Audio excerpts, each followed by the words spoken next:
All right, we're gonna get started here. So I'm Juan. I'm the associate professor. I'm the chair of the department right now, and I would like to welcome everyone to the University of Denver Economics Department's annual JFAG Foster Award ceremony. So thank you for coming. And we're really excited to have an opportunity to showcase the hard work of our outstanding undergraduate and graduate students. And before I start, though, I'd really like to give some shout outs today about some people who helped with the ceremony. Jake Riffle and his team at Marcom have really been super helpful in this whole process. Emily Cedarberg and her support and enrollment, she's not here right now, but she has been really great. Kate Donovan, who really helps keep our grad department alive. And then Darlene Squires for everything she does. She's a wonderful, so thank you all very much. I appreciate it. So I just want to give you a little bit of information about our department. So we're currently a department of 11, and we just were joined by our newest faculty member, Bhavya Singha, who joined in fall 2025. We have roughly 100 undergraduate students who major in economics and about 70 minors. We now offer 3 different graduate programs. We have our MA program, which has a long history here. We also have a new STEM-designated MS that we started a couple years back. And then we also have our 4+1 MS, which comes directly from our undergraduate students here at the University of Denver. I also want to talk a little bit about our faculty. So we have, our faculty has a wide breadth of interests, and I want to highlight some of their accomplishments over the last year. So to begin, for those of you who don't know, Daniel Osa is quite a big deal in his native Colombia, and his work on the minimum wage has really been prominent in the political arena there, and he has just returned from a trip participating in a forum that included the president of his country. So Daniel, congratulations.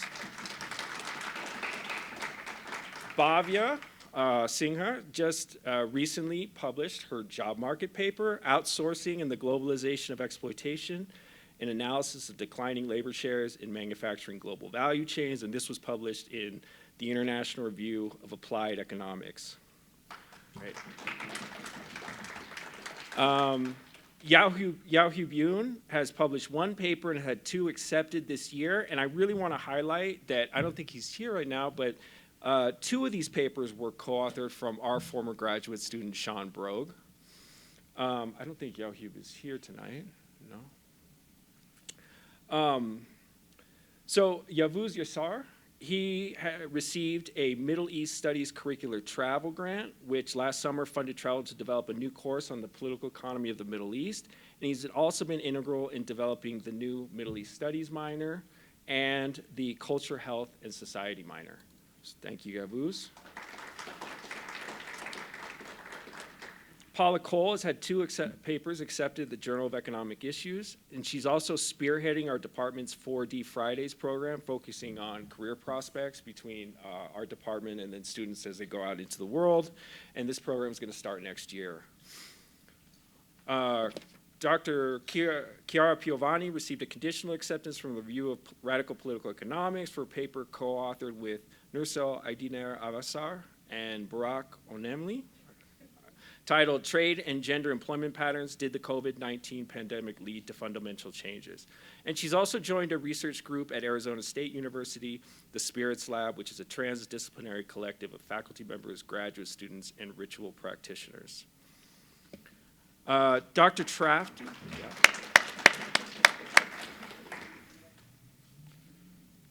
Do you want me to tell you the whole thing? I have okay. Tamara Trafton, she wasn't here. She wasn't able to make it tonight. Her niece is graduating, but she is currently in development, helping to develop a new minor in behavioral economics and psychology for our department. Robert Urquhart, over here, stalwart at this department, has started a new blog. He started it last year. But I really wanted to highlight it, and we really need to get this out there. So here's a piece from what he wrote on Beethoven, and Sabrina Carpenter. Okay? They make it all seem so easy. But still, their advice is very good advice about weird chords and diminished sevenths at least. I think I'll leave calling men stupid to Sabrina. She is very good at it. Never feel that somehow it's cheating to do a weird chord progression or a diminished seventh resolved correctly. If Ludwig and Sabrina can do it, and they do, so can we, holding our heads high. All right, so this is a really entertaining blog. So we need to get it out, but right now he does not promote it, except for on his email. It's on his signature. So if you get an email from him, just click on it and just go and read it and browse. It's very, very entertaining and smart. Okay. Henning Schwartz completed 2 entries for the Encyclopedia of Evolutionary and Institutional Economics and is currently revising his textbook on the microeconomics of complex economies. And he'll also begin his new role as Director of Graduate Studies in fall 26, which I will leave behind. Marcus Schneider, after a very well-deserved break, is currently developing a textbook on Bayesian econometrics. Yeah.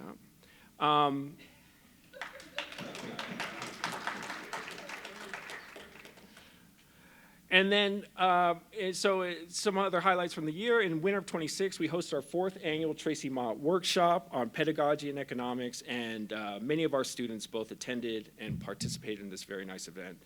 And so in short, we're a department with a broad scope, with a diversity of interests, and with both a national and international focus. And so we're glad that you can be here and help us to continue this tradition going, okay? So now, let's do our awards. So I'm going to start with the undergraduate awards. Before I do, we have 2 sets of awards. We have those for undergraduates and those for graduate students. The first one of the undergraduate awards are the J.Fag Foster Awards. Okay, and I want to give you a little bit of background on J.Fag Foster. So he was a former professor here, but let me just read this whole thing. It's probably better.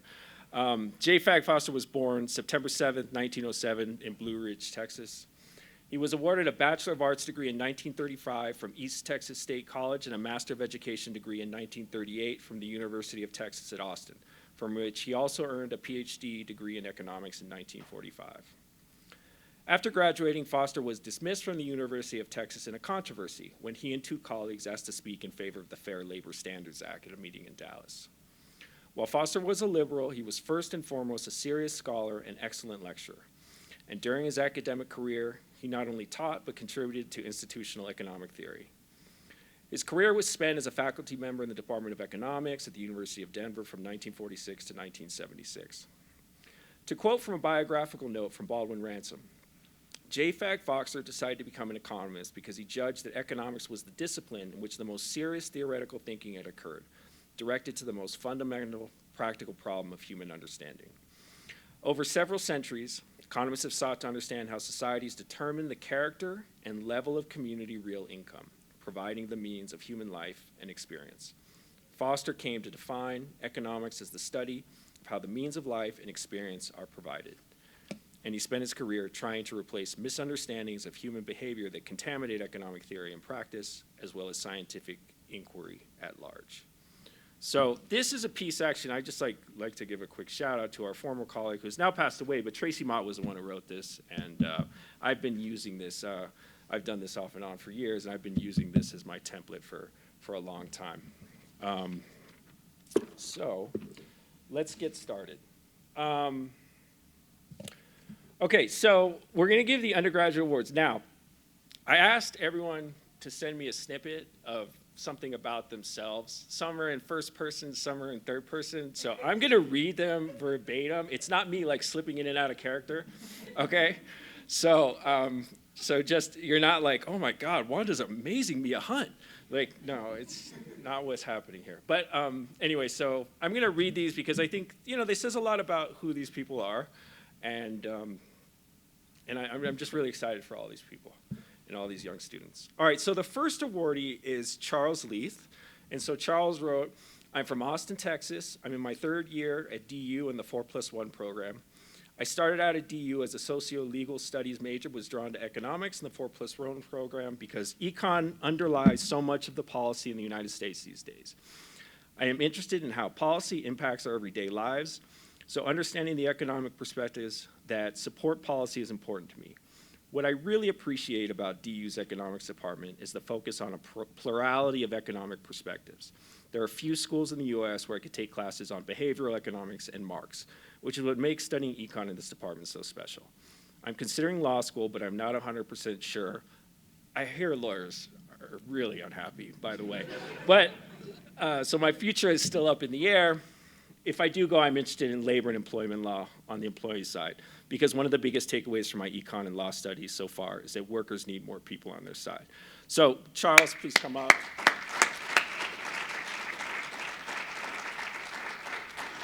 And if you want an audience and you want to say something, you're welcome. No, I'm good. No? All right. Thanks. Okay. Congratulations, man. Thank you.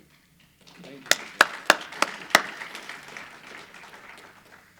All right, the next one is Mia Hunt.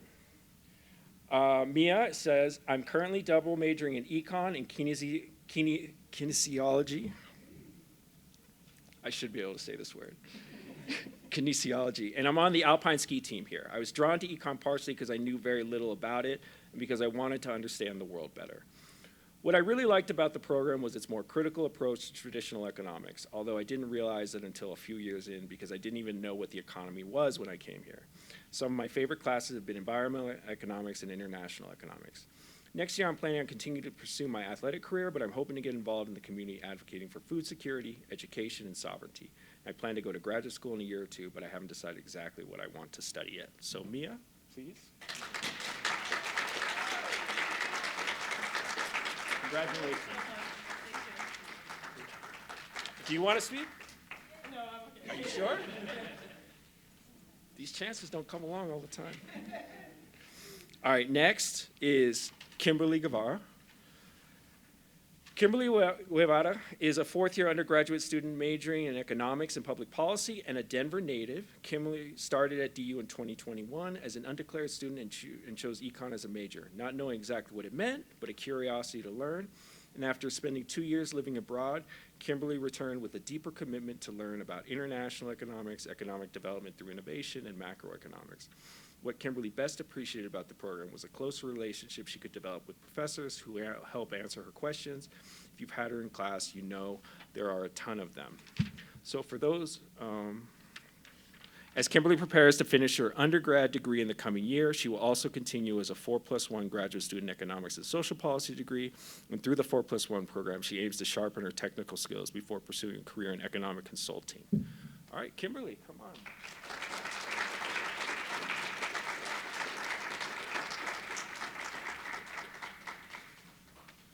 I'll just say, just thank you, that's all.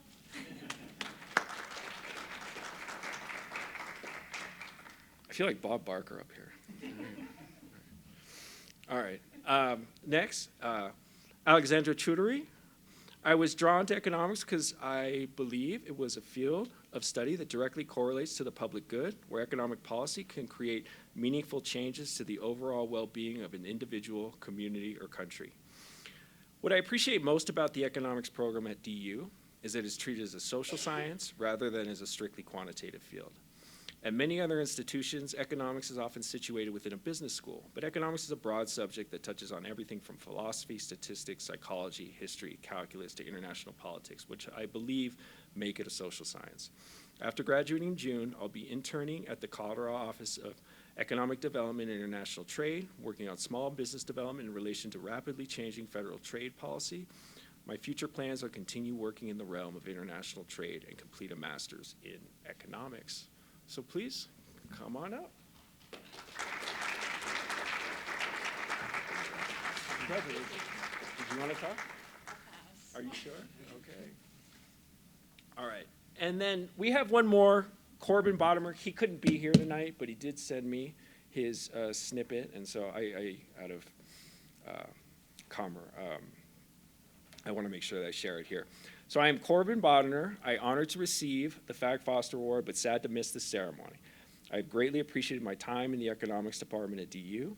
When I arrived, I wanted to be an economic major because of how much I liked my introductory economics courses in high school.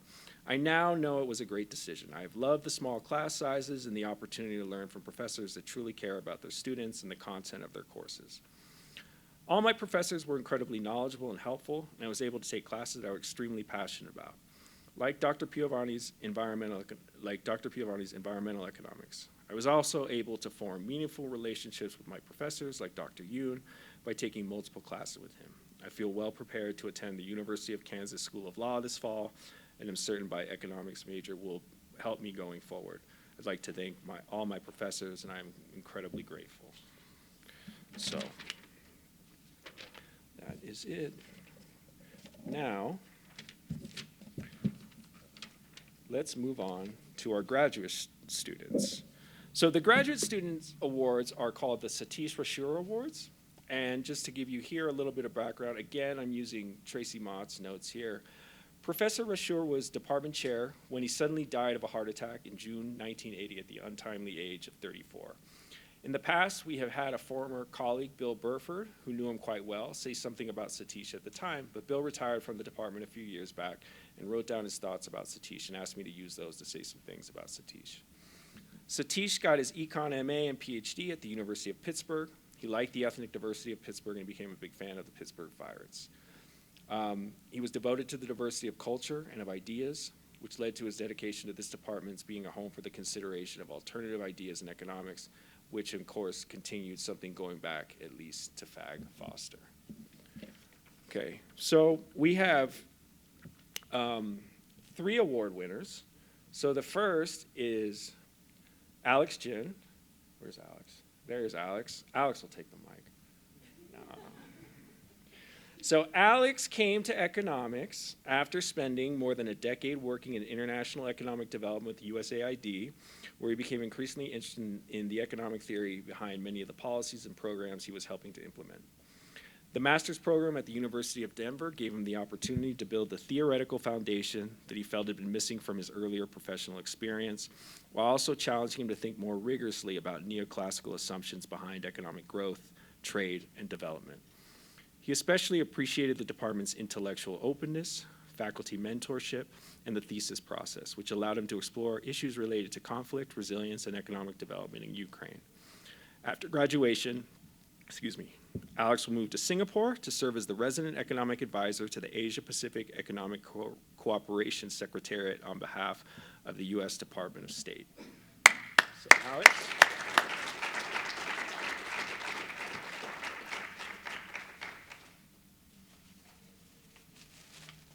Here you go. Thank you, sir. Congratulations, huh? Thank you.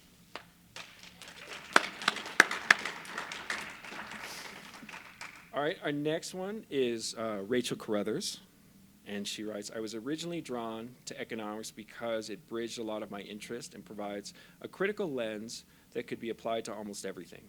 This versatility satiated my academic curiosity. I love the heterodox aspect of the program and being in an environment aligned with my areas of research. It's also an amazing community. I especially enjoyed working with Dr. Piovani over my thesis and bonding with my cohort. Next, I plan on pursuing my PhD at CSU.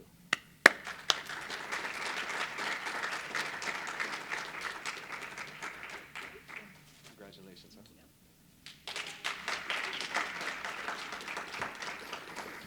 All right, and our last award winner is Devin Blanks. I just want to give briefly, we started this program, this 4+1, a few years back, and it was a little bit of a shot in the dark, but it's ended up being a really integral part of our grad component, of our grad program here.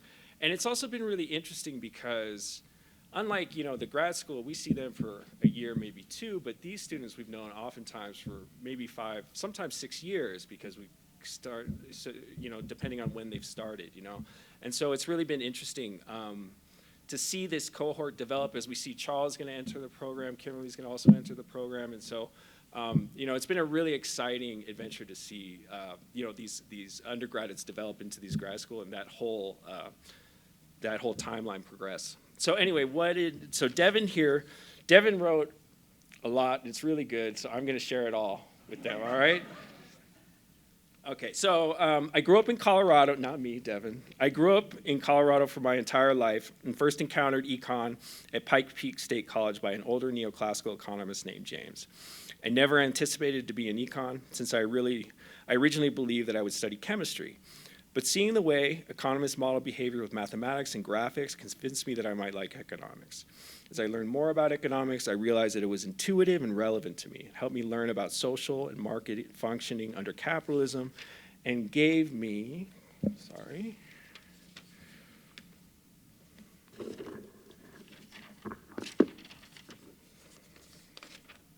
intuition for how businesses and governments make decisions, given the economic state or other incentives.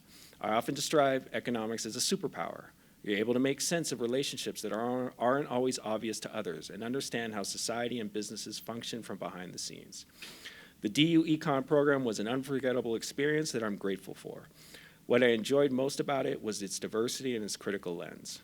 It was diverse in that there's no one way to learn economics.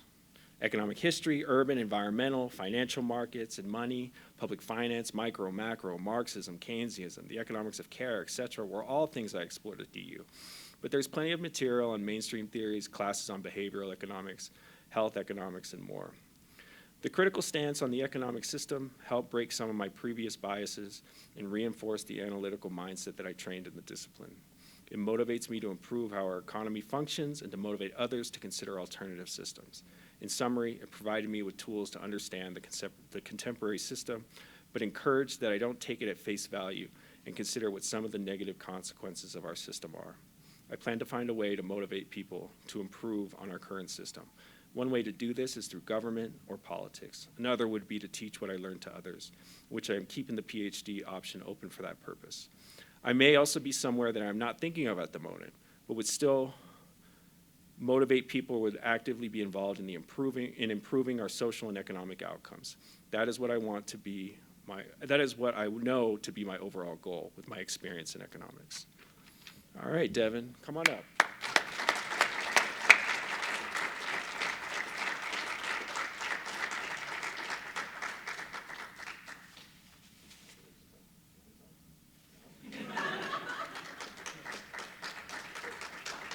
Last year, everyone spoke. Everyone spoke. I don't know. Maybe it's a generational thing. Okay, so that completes the award section. And so now I want to introduce our guest speaker. And so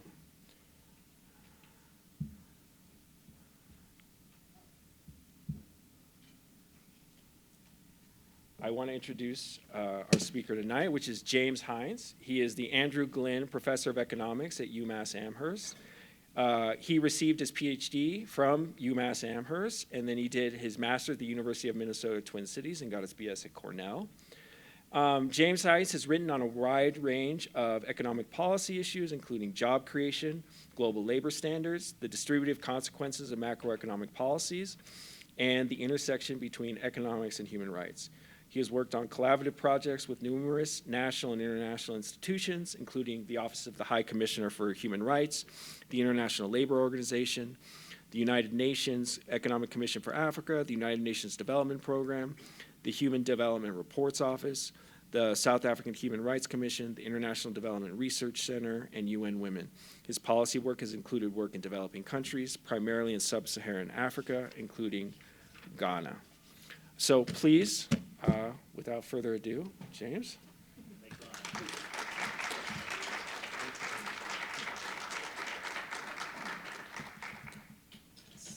So, thanks a lot for the invitation. It's a great honor to be able to speak to you tonight. So when I was thinking about what topic to present on today, I chose a portion of my work that I think is particularly relevant for the times that we're living in, and I think would resonate well with everyone in this room. And this is to ask questions that we often don't ask in economics, which is about kind of the ethical foundations of what we're doing, and the ethical basis for the decisions that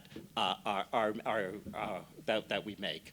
And I just want to start out by noting it's a crazy world out there these days. It's really, really crazy, whether we're talking about economic issues such as inflation or tariffs, if we're talking about immigration policy and what's currently happening with regard to that, if we're talking about global inequality, the wars that are happening now around the world, the battle for control over petroleum, the attack on women's reproductive rights or on gender identity, versions of neocolonialism, an example being U.S. involvement in Venezuela. All of these things just show us that we have we're currently in a world that is really difficult to engage with. But economics has really important things to say about this world. But I actually think we need to get back to some basics. And the basics I want to get back to is some of the ethical foundations of economics. And so if we think about economics, we always talk about Adam Smith, right, as the father of economics. And Adam Smith was based at the University of Glasgow. But the discipline of economics didn't exist when Adam Smith was writing. It was developed in the course of the 19th century. So there wasn't such a thing as an economics department. The department that Adam Smith was in was the Department of Moral Philosophy at the University of Glasgow. He was in an ethics department. And so economics, the root of economics actually came out of moral philosophy. It came out of debates around ethics at that time. Now, since that time, economics as a discipline has changed quite a bit, and it's kind of purged a lot of the ethical content out of economics.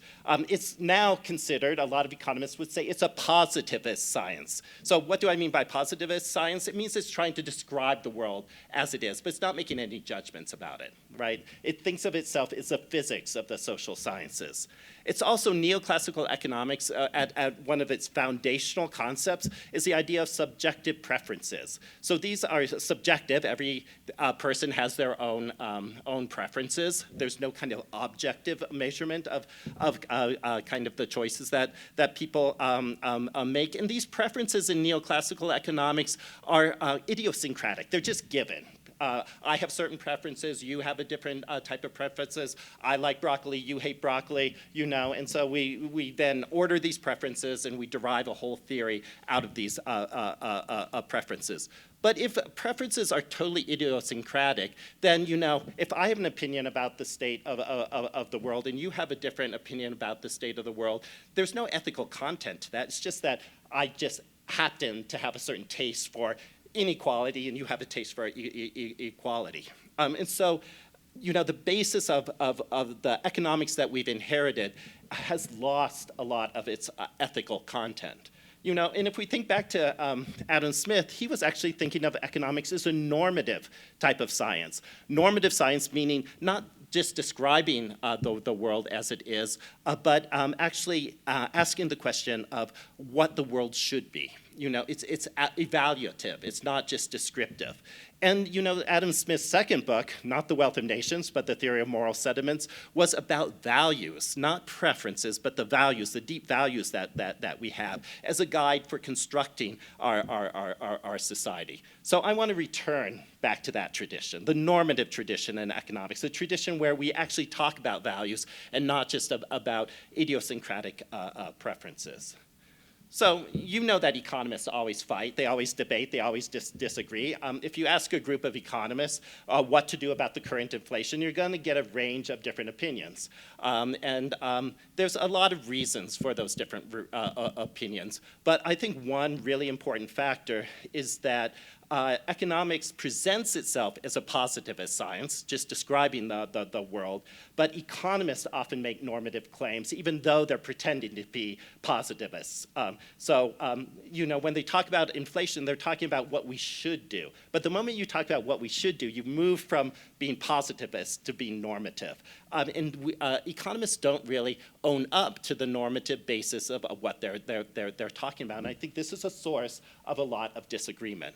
So I'm going to try to prove my point with a thought exercise. And I'm borrowing this thought exercise from Amartya Sen, okay?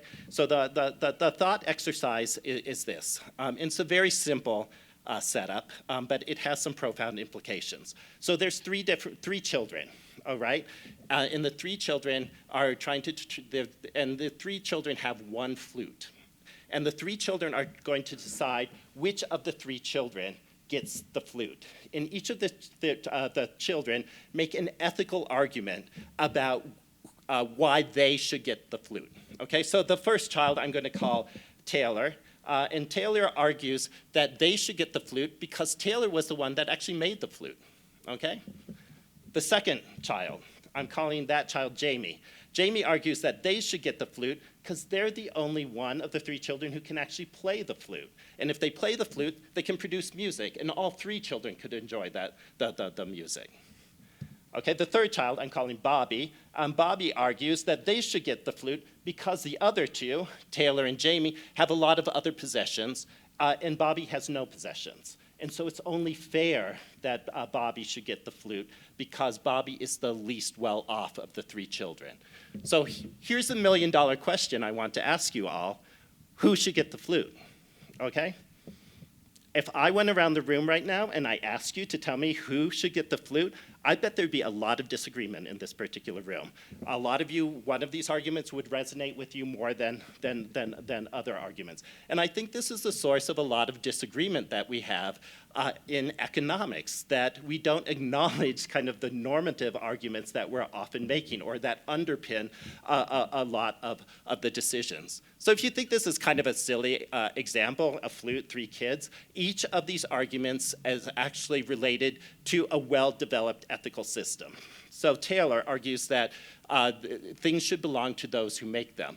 You know, for those of you who study Marxian economics, this is a kind of a foundational principle of Marxian economics that theorizes that all value comes from labor, that workers produce value in the economy, and the big injustice of capitalism is that capitalists appropriate some of this labor unjustly, and it should really belong to the people who made the things. Marx makes a similar argument, but actually the conservative moral philosopher Robert Nozick makes a similar argument in terms of a defense of private property, arguing if you produce something through your own talents and your own effort, it should belong to you. So Robert Nozick makes this argument to defend private property rights. Marx makes this argument to say that things should belong to the workers, but the ethical foundation is very similar in both cases. So what about Jamie? That Jamie argues that they should get the flute because they can play the flute and create a public good, music, that everyone can enjoy. This is a utilitarian argument, right? Generating the greatest pleasure, the greatest benefit for the most people. That's utilitarianism. It's another ethical system, another concept of justice. And Bobby is arguing that they should get the flute because they're the worst off. This is the theory of Rawls, of Rawlsian's difference principle, that we should only accept inequality if it actually improves the situation of the worst off in society. Or whenever we make distributive choices in society, we should consider the impact of that on the worst off. So which concept of justice is correct? Just want you to think about that. So, you know, these three ethical arguments, I'm raising them not because I think that one of them is correct, or that they're the only three options that you can think of. You probably have some other ideas in your head, but I think this exercise is really helpful because it jumpstarts thinking about problems, about our current economies, and how we should think about possible alternatives. So let's think about economic alternatives for a second. And there's different ways we can think about economic alternatives. So one way we think about economic alternatives sometimes is we think about reforming the economy versus an economic revolution where we actually change the entire economic system. So when I talk about an economic system, one thing that we can think about is about that economic system is that it's defined by many things, but two defining features of it is the distribution of assets and economic resources that exist in that economy, and then the set of institutions and rules that govern the operation of that economy. So if we're talking about economic alternatives, one strategy, one very well-developed strategy, is to think about replacing the current distribution and rules of the system with another system. This is the revolutionary argument, right? The system is capitalism. What we need to achieve justice is to replace capitalism with another economic system. So this is, has been well developed. There's been social movements. Countries have changed governments based on these ideas. But kind of overthrowing an entire economic system is a pretty tall order. And if you take on board a revolutionary project, it makes incremental changes to justice really difficult to achieve, because if you don't have a revolution, then you don't have anything else. You can find examples of this approach on the left. We often associate revolutionary movements with left politics, but you can also find it on the right. The right's argument that government should be replaced by free markets is replacing one set of institutions wholesale with another to create another economic system. So what I want to ask is, does focusing on changing the whole economic system as a starting point, does it help or hinder us? And is there another way we can think about economic alternatives? So to illustrate the reform versus revolution, I have my two Rosas up here. On the right-hand side is Rosa Luxemburg, who's associated in the early 20th century with the German Communist Party and a well-known revolutionary. She wanted, her object in her political life was to overthrow the system of capitalism. But on the left, I have Rosa Parks. Rosa Parks, big figure in the US civil rights movement. She wasn't trying to overthrow the entire economic system. She was challenging segregation in the South. So some people might dismiss Rosa Parks as being a reformist because she didn't really want to overthrow capitalism. But one could make, and I would make, the argument that the civil rights movement in the US made some really important contributions to social justice in the country, even if it wasn't revolutionary in the sense of replacing the economic system with another one. So if we're not talking about the economic system as a whole and the distribution and the institutions, what other approach to alternatives could we take on board? Well, instead of starting out with the institutions, starting out with the systems as a whole, what happens if we just focus on the outcomes that we want? If we focused on the realized outcomes that actually make a difference in people's life and organize our approach to justice around trying to achieve those outcomes. Within ethics, this approach to ethics would be called, the approach to ethics that focused on realized outcomes is called consequentialism. Okay, so this is a consequentialist approach. The advantage of consequentialism is actually allows you to have incremental achievements, victories in economic justice, even if you're not able to overthrow the entire system. It doesn't say that institutions aren't important, but the first focus is on the outcomes that you want, and then you decide on what are the most appropriate institutions for achieving those outcomes. Maybe it is government ownership, maybe it's markets, maybe it's something else. And so that's kind of flipping the equation over and beginning with the outcomes and then moving to the institutions. But I want to argue that outcomes alone aren't sufficient. What we need to do is include processes, not just the outcomes. So why do processes matter? I'm going to give you another simple example, kind of like the flute example, but in terms of kind of focusing on outcomes and processes. So here's a simple example. Imagine that there are two people, and they're making kind of a trivial decision, both of these people. They're trying to decide whether they're going to go out and meet friends tonight or whether they're going to stay at home. And they each are kind of deciding this under different circumstances. So the first person I'm calling Andy, and the situation that Andy faces is that their favorite Netflix series just released a new episode that they're dying to see, and because they're going to prioritize that episode and don't want to miss it, they decide to stay at home instead of going out and meet friends, okay? The second person is Pat. Their situation is different. Pat's in an abusive relationship, and their partner actually will hurt them if they go out and meet friends because their partner is incredibly jealous whenever Pat does this. So Pat decides to stay at home. Let's compare the two outcomes. If we only focus on outcomes, the outcomes in both these situations are identical to each other. But we would never say these two situations are ethically equivalent or equivalent in any sense. What's different is the processes whereby we realize these particular choices that are being made. And so it's important to consider both the outcomes and the processes.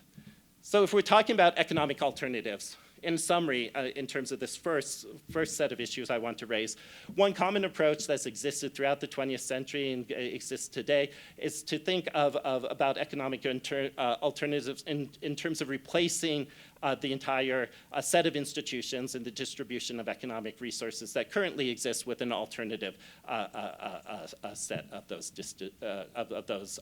that distribution of those resources. Those institutions. The alternative I'm suggesting is to define economic justice in terms of the realized outcomes in the processes whereby those outcomes are actually realized. That distribution in institutions matter, but they matter in terms of how well they achieve those outcomes that we've identified. But the question remains, in terms of thinking back to the flute example, is what do we actually mean by justice? So I want to, instead of those three systems of ethics, the things belong to the people who make them argument, the Rawlsian, John Rawls argument, or utilitarianism, I want to offer another way of thinking about ethics and justice, economic justice in today's world. And it's an area that I've done a lot of work in, and that's the human rights framework. And so the human rights framework, I've done a lot of work. Juan Carlos mentioned that I've done work with the Office of the High Commissioner of Human Rights in Geneva. I've done work, Mary Robinson, who was the first female president of Ireland, after she finished being president, started a human rights organization called Realizing Rights. So I worked with Mary Robinson on these issues. I've done a lot of work kind of thinking about economic policy and how it connects to human rights. So I want to share some of that thinking with you today. So why I think the human rights framework is powerful is it focuses on realized outcomes. So the outcomes are those things that we have cause to value the most in our lives. There's things like the right to life, the right to health, the right to education, the right to adequate standard of living. There's a right to work and a right to leisure as well. In the human rights framework, processes are critical as well. We talk about democratic voices, the freedom of expression, freedom of speech, freedom from coercion, oppression. And these sets of rights, these process sets of rights, are often referred to as civil and political rights. Institutions and distribution are important to this framework, but they're secondary to the realized outcomes in the processes whereby we realize them. For a right to actually have meaning, some institution society has to have the duty to make sure that that right is realized. Otherwise, it's not really a right. It's just something that we think about. But that right has to be enforced somehow. And in the human rights framework, the state, the government, is the institution that's often identified as being the duty bearer, or the institution that has the duty to make sure that our rights are realized and protected. And so within that, the focus of a lot of my work has been not on the civil and political rights so much, but the economic and social rights. So this is a picture of Eleanor Roosevelt, who was instrumental in realizing the Universal Declaration of Human Rights, a document when the UN was first founded, and the Universal Declaration dates back to 1948. But within that document, signed by countries from around the world at that time, including the US, were outlined a number of economic and social rights. And I've already mentioned some of these, but just to list them out again, the right to life, the right to health, the right to education, the right to an adequate standard of living, the work, housing, and shelter, right to social inclusion, really important if we think about the situation in the U.S. These days. And so these rights taken together was a vision for social justice, a vision for global social justice moving forward. And I want to suggest that if we think about economics and social rights, it's a really important framework for all of you as coming out of an economics program to consider. And I think it's very much alive. So last year there was, despite all the craziness that's happening nationally in the U.S., there was kind of a remarkable election in New York City in terms of the mayor of New York City. Mamdani, Zoran Mamdani, was elected mayor of New York City based on a platform, and his platform included some of the following components: universal child care, free buses, which could be interpreted as a right to transportation, affordable housing, a right to housing, minimum earnings for gig workers, which are very prevalent in New York these days and not governed by minimum wage laws, and kind of the principle that anyone who works in New York City should be able to afford to live there, which we could frame in terms of a right to an adequate standard of living, or kind of the catchword these days is affordability.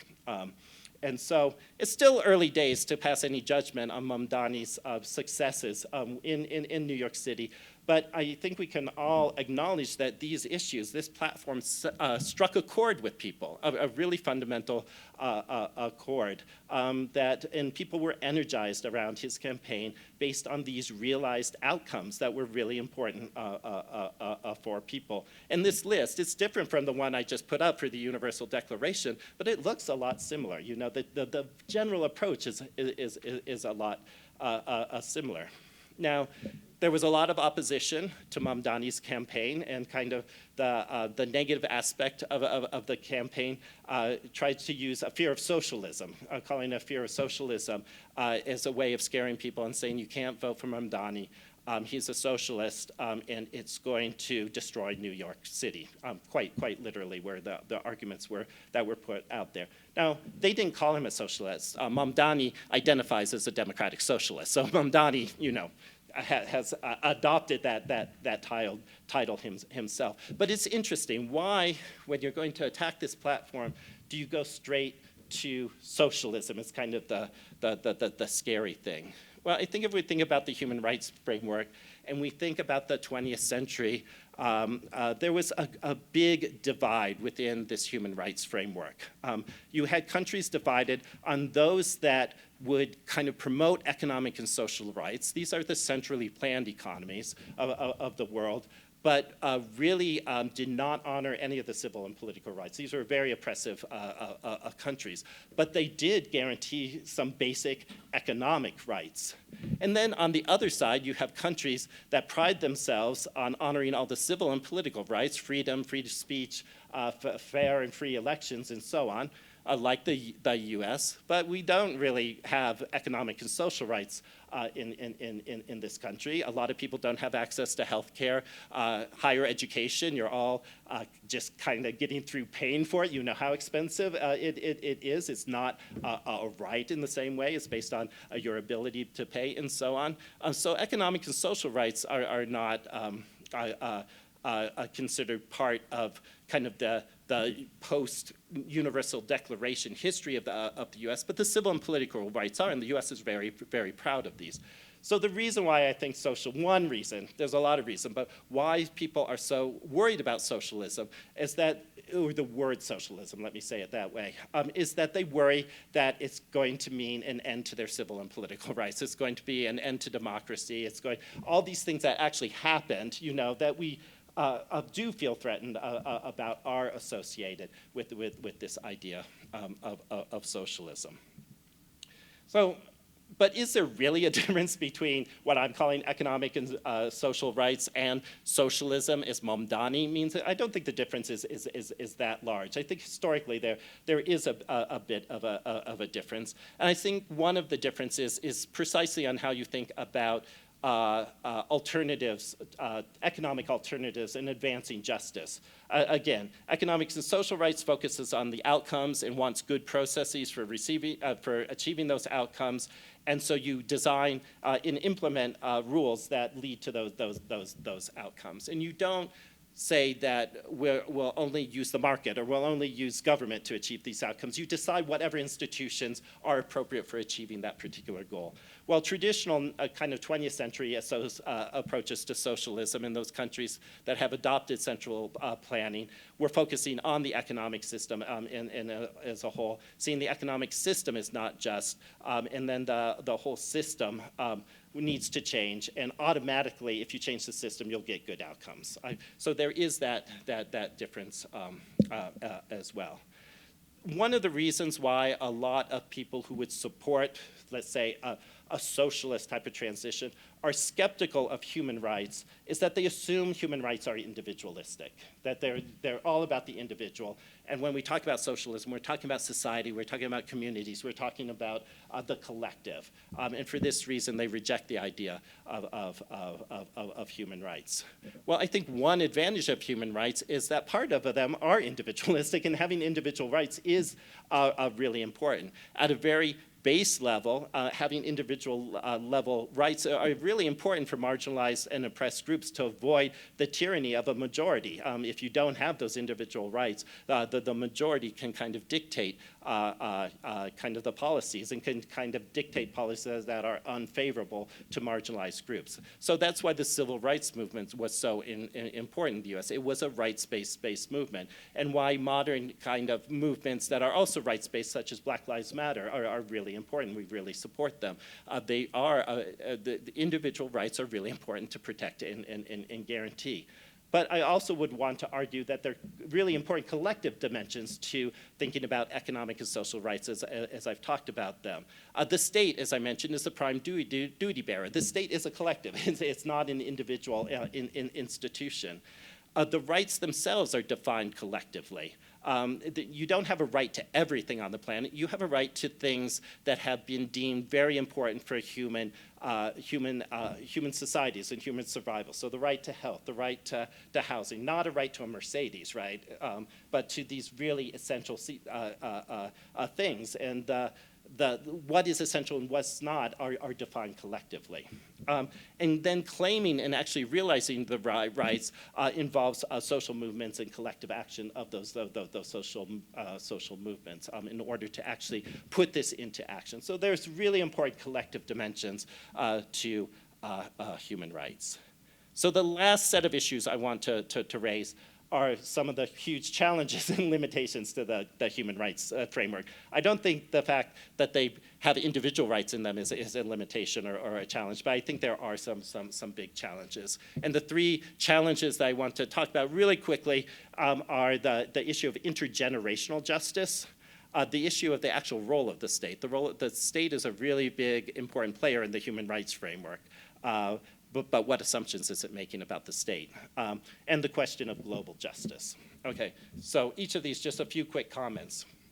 In terms of intergenerational justice, you know, some of the biggest environmental challenges in particular that we face raise questions of sustainability in the interest in the kind of the rights of future generations. But here's the problem with kind of a human rights framework. Future generations don't have a voice in what we're deciding right now. They're excluded from that process, right? And by that, because of that, we can't take into account, or it's difficult to take into account their interests when we're actually making decisions. And within the human rights framework, this isn't adequately addressed, I would argue. So how could a focus on the current realization of rights take these issues, these concerns into account?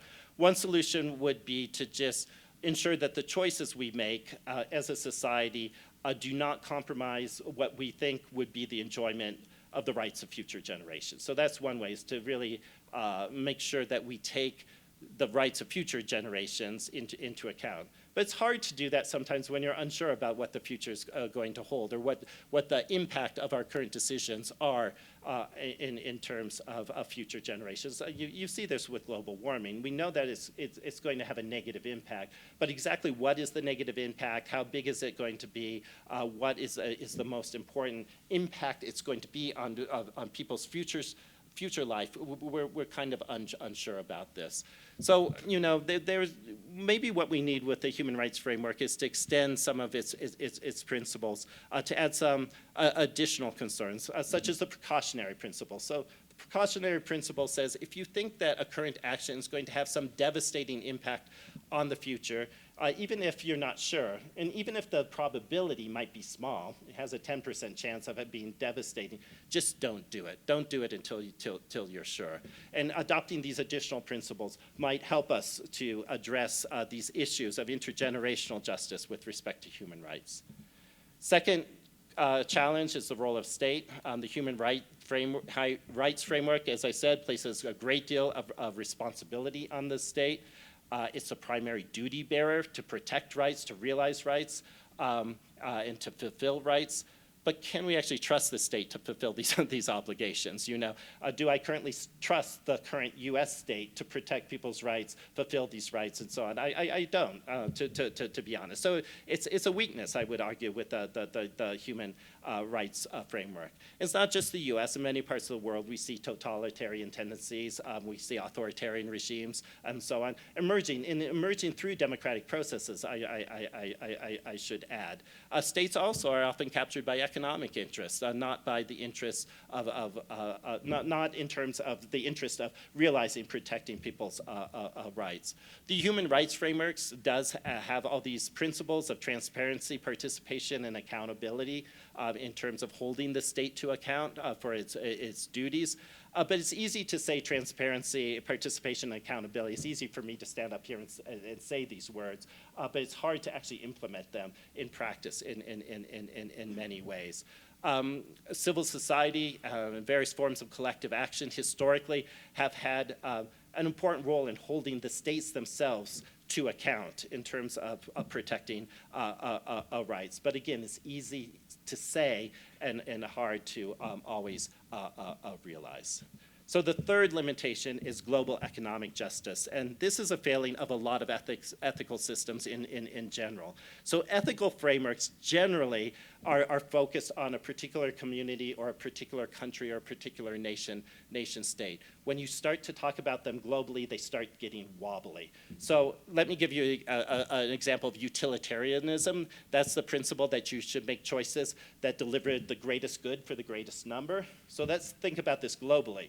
If we wanted to make choices that delivered the greatest good for the greatest number, then we should do whatever makes people in India and China the best off, because those are the most populous countries. And small countries like Haiti don't really matter, because in the grand scheme of things, of doing the greatest good for the greatest number, small countries are going to not count at all in terms of that type of arithmetic.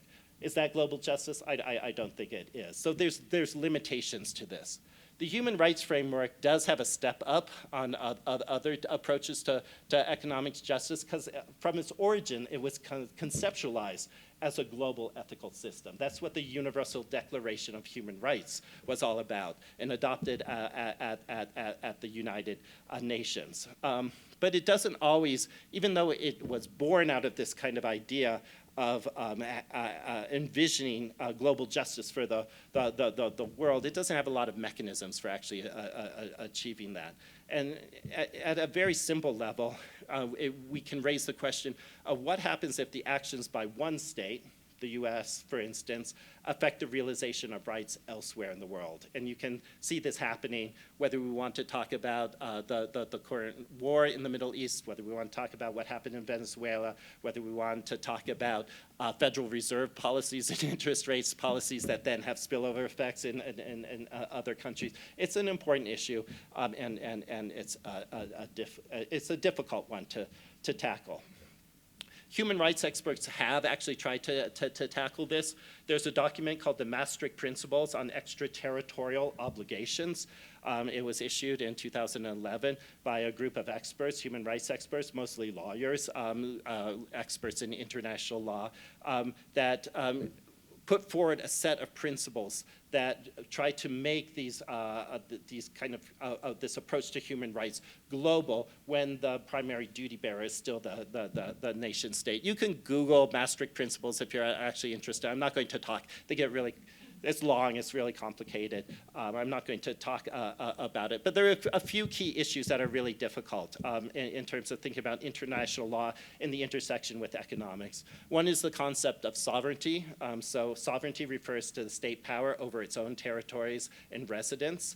It refers to freedom from external control, from the impacts from the decision of other states. So imagine that, you know, one country in the world is violating the rights of all of its citizens. Do the other countries in the world have an obligation to do something or not? If you think that they do have an obligation to do something, then it violates sovereignty. It violates this concept of sovereignty. And so it becomes a very tricky issue to really unpack. What are the roles of other countries in terms of the realization of rights, let's say, in the US, for instance. The second kind of concept that's important to consider is the idea of jurisdiction. You can kind of think of this as the reach of the state. Can a state enforce laws on actors outside of its territories? Does it have jurisdiction over that? So imagine that Coca-Cola, this is a hypothetical example. Imagine Coca-Cola has a plant in Bolivia and it's manufacturing Coke, but violating all the rights of the workers in Bolivia based on US law. But it doesn't necessarily violate the rights of the workers based on Bolivian law, or maybe the Bolivian law is not well enforced. Does the US have a right to tell Coca-Cola that it has to follow US laws in terms of its treatment of workers in Bolivia? That's a question about jurisdiction. It's another tough one to really think about. So all of this is to say this is a big challenge, and we don't have really good answers to a lot of these issues. But it's an area for a lot of work as we go forward. You know, if we do think that extraterritorial obligations, that one country does have an obligation to take actions that at least don't undermine the realization of rights somewhere else, this often implies some level of global cooperation between those two countries. And again, any type of global cooperation does mean that you have to sacrifice some of your sovereignty in order to achieve that, that you can't just do whatever you want to do and still say you're cooperating globally. So I'm going to conclude now with some of the takeaways. So I've thrown a lot at you. Hopefully I got you thinking about things you haven't thought about often in the context of economics, or you've thought about them, but I still think it's good to be reminded of them. So my main objective here was to convince you that putting ethics back into economics is a good idea, that we need more discussions of normative principles within economics. So we need to go back to kind of the origins of economics in these ideas of moral philosophy. It's really important. It's more important today than probably, well, I wouldn't say any time in history, but it's really important today. Let me leave it at this. And you know, I developed an undergraduate course in economics and ethics at the University of Massachusetts. I always tell the students that the hardest questions you're going to get in economics is going to be in this course, because it's not like getting a problem set in micro where there's a definitive answer that you come up with the right answer.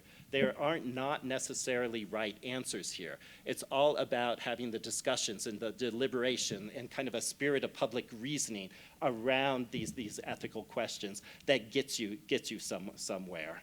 And finally, I just wanted to introduce key aspects of the full human rights framework, because often in the US, when we talk about human rights, the focus is almost exclusively on things like freedom of speech and kind of free elections and so on. But to really highlight that there are all these sets of rights that are economic and social rights about healthcare, housing, things that we really, really care and value. And there's evidence, with the Mamdani campaign that people respond to these issues. They're central to their lives, and that you, as having studied economics, have important things to say about these discussions.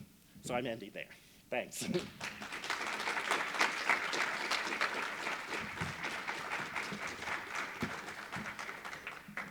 So we have some time for some questions. If I can figure out how to turn this on.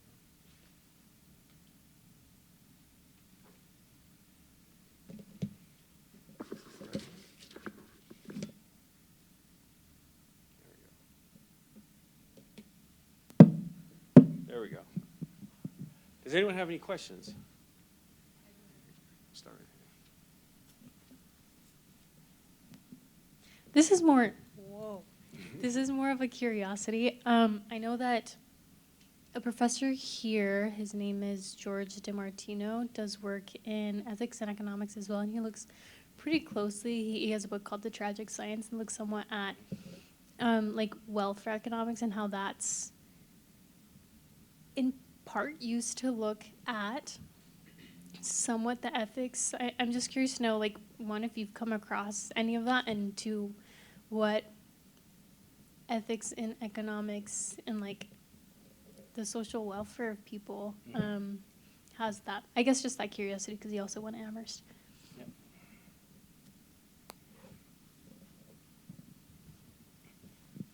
Should I answer? Yeah. Okay. So I know George really well. I know George and his wife Eileen Grable, if you've taken any of their classes. And yeah, George and Eileen finished up their doctorates right before I started mine at UMass Amherst, and we've stayed in contact. So yeah, I know George very well.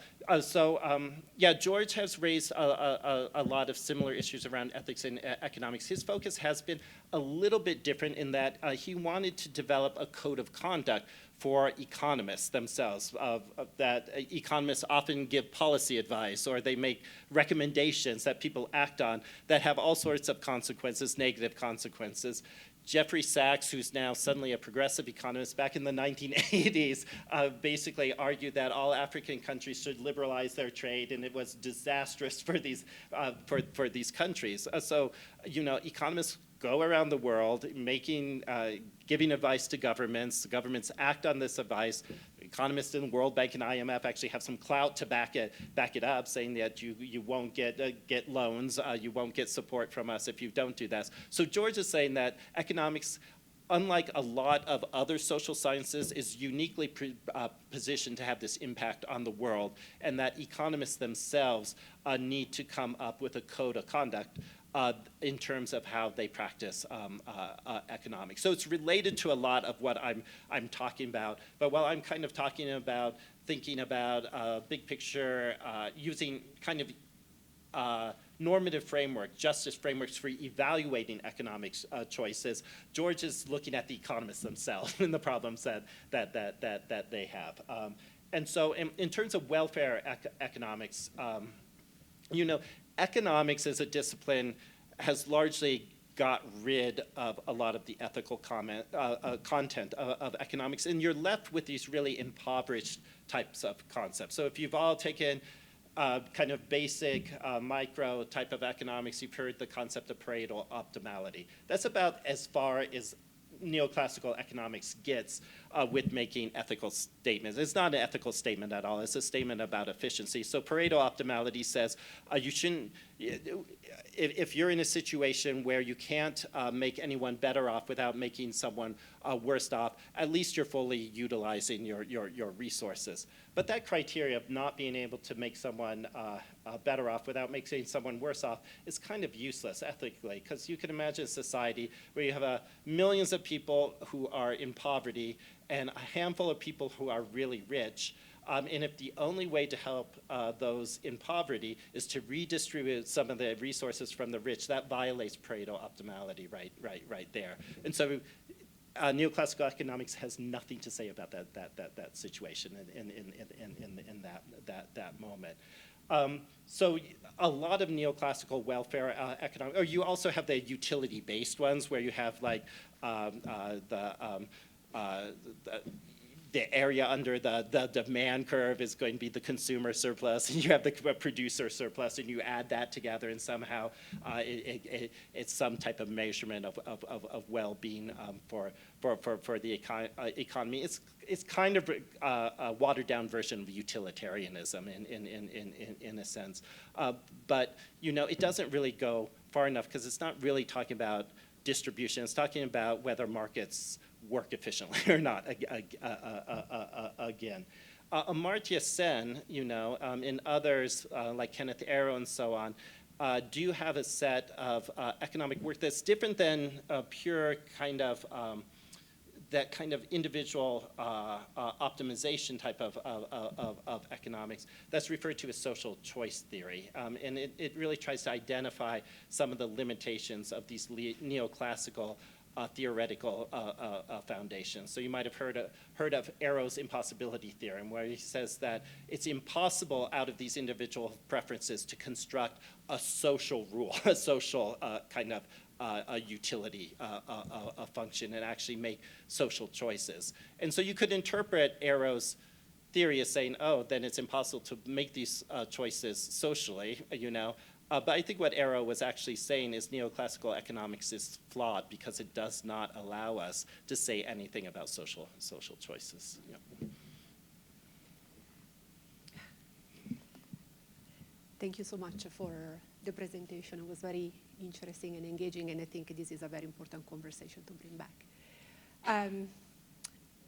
What I kept thinking while you were going through the material is that even though what you presented would be a world that is so much better than what we have now, so hopefully we are moving in that direction, I feel a limitation is that is too human-centered. And if we are to bring back teachings from indigenous people or even teachings from spiritual traditions, we are not above nature, and nature is part of us, and we are part of nature. How would you address rights of nature as part of this approach as well? Because I think at this point, talking about social justice must include also rights of nature. We are at a point in time in which I think social justice referring only to people is not enough anymore.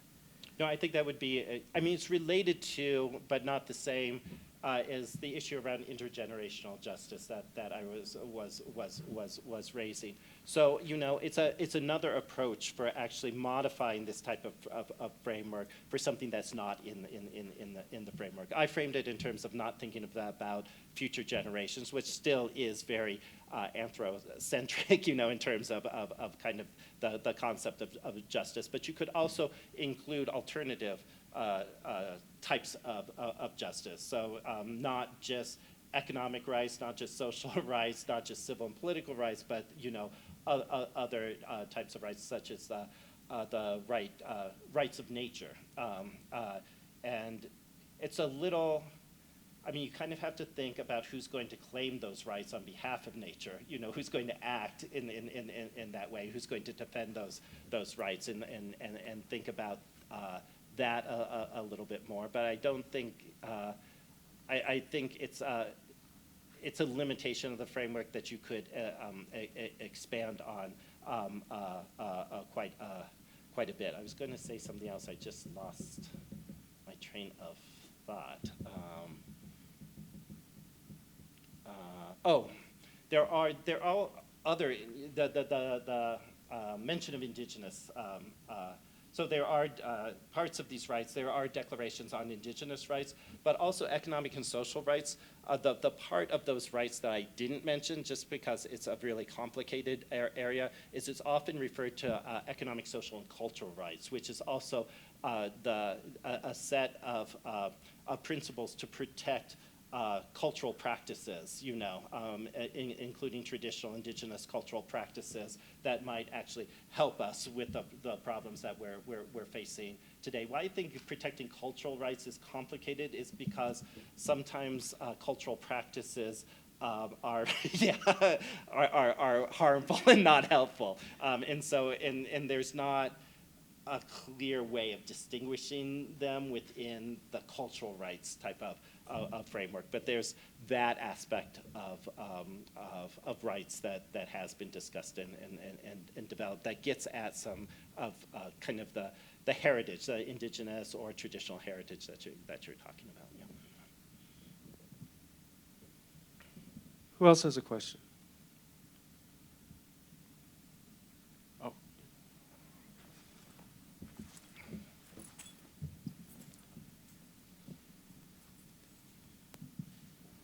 Oh. So you talked about the field being based on, after leaving behind ethics, being based on positivism. However, as economics is about shaping the world as we might see it in the future, would you say that the field could actually be positivist? Like, was it positivist even when it identified as such? Yeah, I don't think economics has ever been positivist, but I think economics still puts itself out in terms of the way it creates knowledge, and which we in philosophy would be called epistemology. The epistemology of economics is an objective positivist science. That's how it characterizes itself. It's kind of ironic because even physicists don't think of themselves as purely objective these days. Biology doesn't think of itself as purely objective these days. But somehow economics, a social science, has still kind of staked this territory, which is really hard for it to defend. So I don't think economics has ever been positive. There's not a moment where it was a positivist science. I think the way it evolved, was, if we look at the kind of the political economy of the evolution of a discipline, it's when you purge a discipline like economics of its ethical content, and by framing yourself as positivist, you're basically saying we have no judgments, no evaluations to make. You're kind of defending the status quo, right? in a major way. And I think the evolution of neoclassical economics was strongly influenced by the people who were benefiting from, the system as it was, and didn't want economics to necessarily be a critical commentary on that system. And one way you can do that very effectively is just get rid of any ethical content of that way of analyzing the world. And I think it's false. I don't think you can ever do that because all of our disciplines, all the ways we construct knowledge about the world are embedded in our societies and are produced by those societies. So ultimately, they're not. What does objective actually mean? In the 19th century, people thought you could measure people's skull size in biology and determine something about their character or their personality or something by that. Now there's a pseudoscience of racism in the 19th century that has totally been disproven these days. So you can look at the natural sciences as well and see how they've been socially constructed throughout history. Same exact thing applies to economics, absolutely. And it's just really incredible to me and kind of ironic that economics of all the disciplines, including physics, which it often compares itself to, still stakes its claim to being objective and positivist, while all these other disciplines have actually acknowledged kind of the social construct of a lot of their concepts in the production of knowledge. Yeah.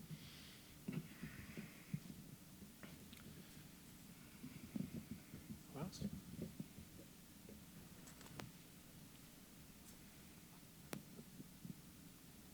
Thank you so much for your overall presentation. So I'm thinking about like neoclassical economics have tried a great extent to establish rational human being, a homo economicus who thinks about margin all the time. So considering all the strands of ethics, ethical theories, like what would be, I'm thinking in terms of virtue ethics, like what would be a virtuous homo economicus look like? What are the principles, ethical principles would embody the ethical homo economicus if we were to construct a counter individual to the neoclassical individual that is being constructed now? So, you know, the construct of the rational individual within neoclassical economics, the way it's been constructed, again, eliminates any ethical considerations. So I can give you a really clear example. So kind of neoclassical choice, as I said, neoclassical choice theory is based on a set of preferences that people have. And those preferences are ordered. You know, I like this best, this second best, this third best, and this fourth best. Then it has this thing called utility that is constructed. And so you've all seen utility functions and all of that. So it assigns numbers to those, you know. And the numbers are arbitrary. You know, the only conditions that it reserves the ranking. So this one I'll give a rank of 1, 2, this one 2, this one 3, this one 4. That's the same as if I gave assigned a number 1,000, 1,500, 2,000, 2,500. It's just arbitrary. Because the number is arbitrary, right, it means you cannot compare two utilities between two individuals in neoclassical economics. There's no interpersonal comparison of utility allowed in economics. If you cannot compare utility between two people, how can you ever make any kind of ethical claims on whether something's better or not? You know, you can't say that a rich person has higher utility than a poor person in neoclassical economics. So you cannot say anything about distribution because you cannot compare the utility of the rich person with the poor person. All you can say is the rich person optimized their preferences, the poor person optimized their preference. So they're both doing the best that they possibly can. You know, I'm totally not interested in reproducing the methodological individualism of neoclassical economics in order to construct an ethical system, because I think an ethical system is inherently social and has to be removed from the individual. So ethical reasoning, one principle of ethical reasoning is that you need to make arguments that are devoid, that are detached from your own personal situation. Otherwise, they're not ethical. They're just your own personal interests. So John Rawls has this mechanism of doing that. He calls it the veil of ignorance, which is, you know, imagine that you can, imagine a society before distribution happens, and you're going to try to design rules for that society. And you're going to think of a society where inequality is possible. The only caveat is that you have to design the rules before you know what your position in that society is. And you'll be randomly assigned to a position after the rules are determined. What rules would you come up with? You know, so that's an example of ethical reasoning, because you're reasoning, you know, separated from your interests as an individual. And so, you know, I don't really think it's a useful pursuit. This is my own personal opinion, to try to ask the question based on methodological individualism, what would be an ethical system based on that. So if I can clarify, so I was asking about, like, neoclassical theories have tried to construct this homo economicus individual is always rational, always thinking about the margins, always thinking about essentially the utilitarian whole societal efficiency arguments. So if we are to construct our own ethical homo economicus, what would be the principles that we would like to see in that homo economicus? Our own ethical homo economicus. Yeah, we can debate that. I can tell you some of the things that we might actually consider. We might actually have that person have preferences over the outcomes, not only of the choices they make, but the choices that other people make. That violates neoclassical economics, but we all do this all the time, and we take into account other people's preferences when we make choices ourselves. So imagine a situation where it's your birthday and all your friends decided that they want to take you out to dinner, and they ask you to choose the restaurant. You really love Thai food, but you know there are at least two of your friends hate it because it's too spicy for them, so you say pizza instead. So you're not optimizing anything in that moment. You're taking into account the preferences of other people when you're making your own choices.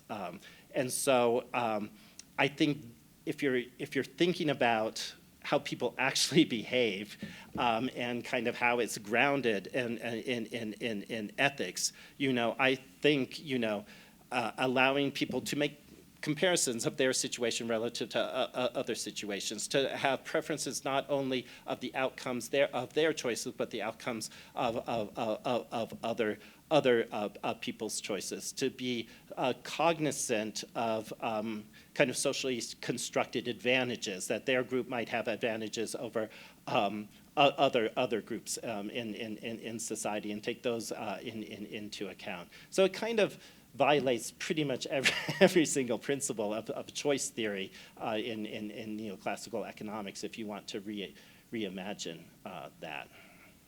Does that get closer? Yeah.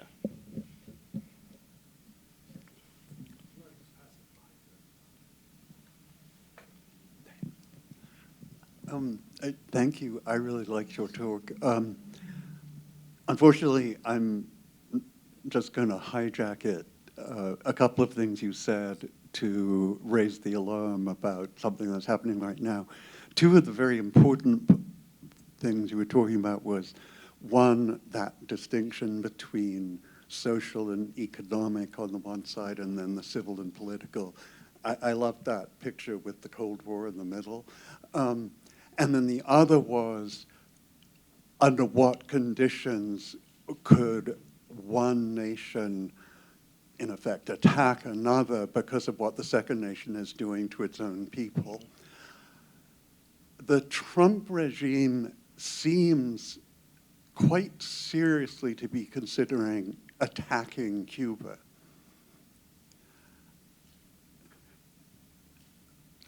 Cuba is a dictatorship. I'm going to say Cuba is a dictatorship. I'm not going to offer any argument about that. I just recommend to everyone to look up the statistics on education in Cuba, health in Cuba, LGBTQ rights in Cuba, women's rights in Cuba, and compare them to the United States. That's really, this is really, really bad and scary, and I'm sort of appealing people to that. Oh, one other question. Do you like broccoli? I love broccoli. Okay. No, those are great illustrations. And again, in Cuba, it shows, the pursuit of economic and social rights was really, really an important objective achievement. The iron rice bowl that used to exist in China is another example in China of these types of policies, even though civil and political rights were often violated or not well respected. The wars now, or a threat to attack Cuba or something, the U.S. has used human rights to justify military interventions in the past. And probably one of the worst uses, explicit uses of this was the war in Afghanistan, where the argument was made explicitly that the Taliban did not respect the rights of women, and the U.S. was waging a war on Afghanistan explicitly to protect women's rights. I mean, it's clear bullshit and all of that, but it's, you can use these arguments to justify these types of interventions. It's very, very dangerous. I don't want to downplay the weaknesses of some of the human rights framework in this regard.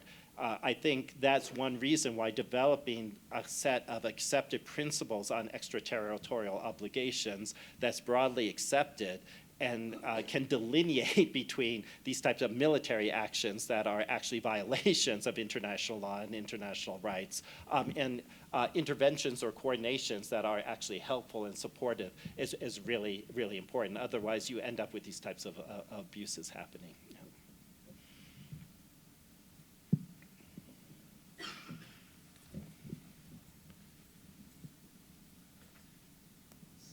Yeah, I guess one thing I keep seeing, and I guess in American politics, is like hyper-individualism has led a lot of Americans to diagnose issues associated with structures and issues, to diagnose that issue as like being the result of another individual in a way. Like I think the hyperfixation on like Donald Trump, to a certain extent, embodies that a little bit. And I was wondering what that phenomenon, like the kind of problem that proposes for fixing some of these collective and economic social rights that we are lacking in this country, and like what the solutions would be for that specific problem. Yeah, I mean, I think blaming certain outcomes on other groups of people happens all the time. It's not just the government that do it. We as individuals often, I'm not saying we in this room necessarily, but it happens all the time. And you know, a large portion, I mean, it's a declining portion, but still a really sizable portion of the U.S. population supports the current crackdown on immigration and the detentions and deportations because they blame immigrants for what they see as their economic problem. So that's, you know, blaming someone else for something that's happening to you that has these larger structural types of significance. You also see it, you know, in terms of racism, in terms of blaming one group for your own particular failing. It's a way of kind of protecting your privilege in that situation. So it's not like an irrational argument necessarily, because by kind of othering a subaltern or kind of a disadvantaged group relative to your privileged group, you kind of help maintain that kind of collective identity that you have as the privileged group. And by maintaining kind of that collective action of that privileged group, you kind of maintain your privilege itself. I think Donald Trump is kind of incredibly astute in being able to recognize this dynamic and speak directly to people's fears about the other groups in societies, and frame a lot of kind of their current insecurities in terms of threats from people who are not like them.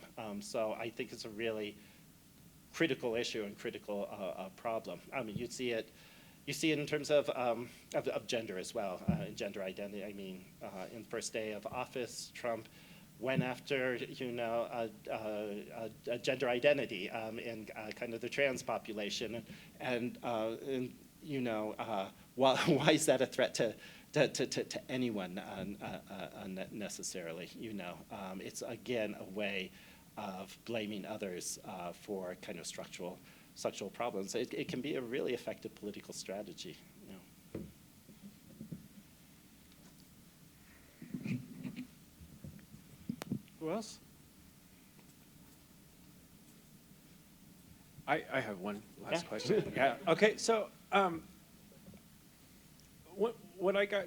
of what I got out of this was the idea that you have to think, you have to wade through some muddy waters when you make decisions, and that's really important in terms of process. And I think a lot of times we see almost a development where when we think about process, we're trying to create systems where we don't have to think, where we create thresholds up or down, lower bounds or upper bounds. And as we cross them, it triggers an action and allows us to get away from having to make these sort of normative decisions. But then you have this other problem that you bring up, which is with the Amartya Sen example. Depending on if you have someone thinking, depending on who they are, the outcome that generates that, depending on their belief system. So how do you bring those two together? Yeah. So